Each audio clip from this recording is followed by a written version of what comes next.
Chapter 16 The Haircut. It had been almost a year since Bruno had come home to find Maria packing his things, and his memories of life in Berlin had almost all faded away. When he thought back, he could remember that Karl and Martin were two of his three best friends for life, but try as he might, he couldn't remember who the other one was. And then something happened that meant for 2 days he could leave Outwith and return to his old house. Grandmother died, and the family had to go home for the funeral.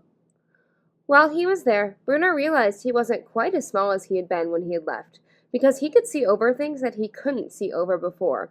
And when they stayed in their old house, he could look through the window on the top floor and see across Berlin without having to stand on tiptoes. Bruno hadn't seen his grandmother since leaving Berlin, but he had thought about her every day. The things he remembered most about her were the productions that she and he and Gretel performed at Christmas and birthdays, and how she always had the perfect costume to suit whatever role he played. When he thought that they would never be able to do that again, it made him very sad indeed. The 2 days they spent in Berlin were also very sad ones. There was the funeral, and Bruno and Gretel and father and mother and grandfather sat in the front row, father wearing his most impressive uniform, the starched and pressed one with the decorations. Father was particularly sad, Mother told Bruno, because he had fought with Grandmother and they hadn't made it up before she died. There were a lot of wreaths delivered to the church, and Father was proud of the fact that one of them had been sent by the Fury. But when Mother heard, she said that Grandmother would turn in her grave if she knew it was there. Bruno felt almost glad when they returned to Outwith. The house there had been his home now, and he'd stopped worrying about the fact that it only had 3 floors rather than 5, and it didn't bother him so much that the soldiers came and went as if they owned the place. It slowly dawned on him that things weren't too bad here after all, especially since he'd met Shmuel. He knew that there were many things he should be happy about, like the fact that Father and Mother seemed cheerful all the time now, and Mother didn't have to take as many of her afternoon naps or medicinal sherries. And Gretel was going through a phase, Mother's words, intended to keep out of his way. There was also the fact that Lieutenant Kotler had been transferred away from Outwith and wasn't going to make Bruno feel angry and upset all the time. His departure had come about very suddenly, and there had been a lot of shouting between Father and Mother about it late at night. But he was gone, and that was for sure, and he wasn't coming back. Gretel was inconsolable. That was something else to be happy about. No one called him little man anymore. But the best thing was that he had a friend called Shmuel. He enjoyed walking along the fence every afternoon and was pleased to see that his friend seemed a lot happier these days, and his eyes didn't seem so sunken, although his body was still ridiculously skinny and his face unpleasantly gray. One day, while sitting opposite him at their usual place, Bruno remarked, "This is the strangest friendship I've ever had." "Why?" asked Shmuel. "Because every other boy I've ever been friends with had been someone that I've been able to play with," he replied. "And we never get to play together. All we get to do is sit here and talk." "I like sitting here and talking," said Shmuel. "Well, I do too, of course," said Bruno, "but it's a pity we can't do something more exciting from time to time. A bit of exploring, perhaps, or a game of football. We've never even seen each other without all this wire fencing in the way." Bruno often made comments like this because he wanted to pretend that the incident a few months earlier when he had denied his friendship with Shmuel had never taken place. It still preyed on his mind and made him feel bad about himself, although Shmuel, to his credit, seemed to have forgotten all about it.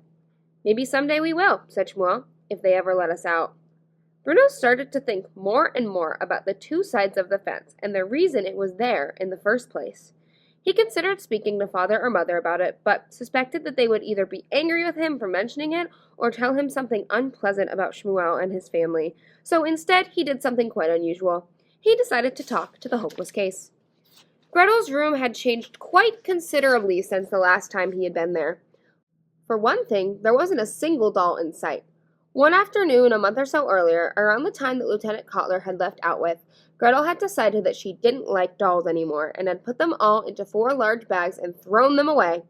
In their place, she had hung up maps of Europe that Father had given her, and every day she put little pins into them and moved the pins around constantly after consulting the daily newspaper. Bruno thought she might be going mad, but still, she didn't tease him or bully him as much as she used to, so he thought there could be no harm in talking to her.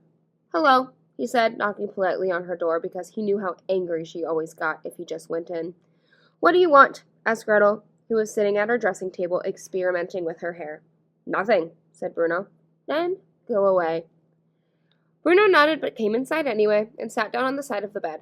Gretel watched him from out of the side of her eyes but didn't say anything. Gretel, he asked finally, can I ask you something? If you make it quick, she said. Everything here at Outwith, he began, but she interrupted him immediately. It's not called Outwith, Bruno, she said angrily, as if this was the worst mistake anyone had ever made in the history of the world.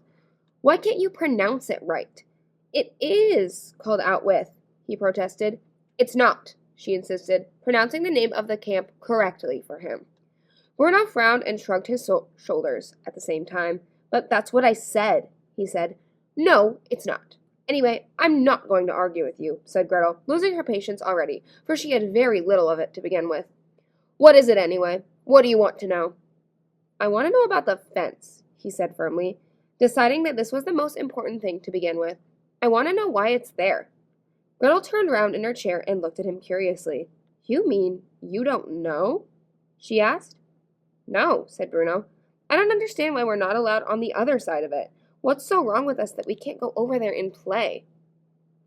Gretel stared at him and then suddenly started laughing, only stopping when she saw that Bruno was being perfectly serious. Bruno, she said in a childish voice, as if this was the most obvious thing in the world. The fence isn't there to stop us from going over there. It's to stop them from coming over here. Bruno considered this, but it didn't make things any clearer. But why? He asked. Because they have to be kept together, explained Gretel. With their families, you mean? Well, yes, with their families, but with their own kind, too. What do you mean, their own kind? Gretel sighed and shook her head. With the other Jews, Bruno. Didn't you know that? That's why they have to be kept together. They can't mix with us. Jews, said Bruno, testing the word out. He quite liked the way it sounded. Jews, he repeated. All the people over that side of the fence are Jews. Yes, that's right, said Gretel. Are we Jews? Gretel opened her mouth twice, as if she had been slapped in the face. No, Bruno, she said. No, we most certainly are not, and you shouldn't even say something like that. But why not? What are we then? We're, began Gretel, but then she had to stop and think about it. We're, she repeated, but she wasn't quite sure what the answer to this question really was. Well, we're not Jews, she said finally. I know we're not, said Bruno in frustration. I'm asking you, if we're not Jews, what are we instead? We're the opposite, said Gretel, answering quickly and sounding a lot more satisfied with this answer. Yes, that's it, we're the opposite. All right, said Bruno, pleased that he had it settled in his head at last. And the opposite live on this side of the fence, and the Jews live on that. That's right, Bruno. Don't the Jews like the opposite, then? No, it's us who don't like them, stupid. Bruno frowned. Gretel had been told time and time again that she wasn't allowed to call him stupid, but still she persisted with it. Well, why don't we like them? He asked. Because they're Jews, said Gretel. I see, and the opposite and the Jews don't get along.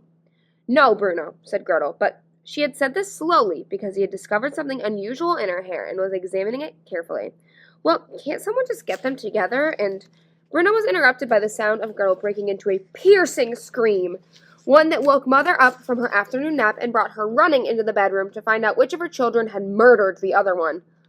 While experimenting with her hair, Gretel had found a tiny egg, no bigger than the top of a pin. She showed it to Mother, who looked through her hair, pulling strands of it apart quickly before marching over to Bruno and doing the same thing to him. Oh, I don't believe it, said Mother angrily. I knew something like this would happen in a place like this. It turned out that both Gretel and Bruno had lice in their hair, and Gretel had to be treated with a special shampoo that smelled horrible, and afterwards she sat in her room for hours on end, crying her eyes out. Bruno had the shampoo as well, but then Father decided that the best thing was for him to start afresh, and he got a razor and shaved all Bruno's hair off, which made Bruno cry. It didn't take long, and he hated seeing all his hair float down from his head and land on the floor at his feet, but Father said it had to be done. Afterwards, Bruno looked at himself in the bathroom mirror, and he felt sick. His entire head looked misshapen now that he was bald, and his eyes looked too big for his face. He was almost scared of his own reflection. "Don't worry," Father reassured him. "It'll grow back. It'll only take a few weeks." "It's the filth around here that did it," said Mother. "If some people could only see the effect this place is having on us all." When he saw himself in the mirror, Bruno couldn't help but think how much like Shumel he looked now. And he wondered whether all the people on that side of the fence had lice as well, and that was why all their heads were shaved too. When he saw his friend the next day, Shmuel started to laugh at Bruno's appearance, which didn't do a lot for his dwindling self-confidence. "I look just like you now," said Bruno sadly, as if this was a terrible thing to admit. "Only fatter," admitted Shmuel.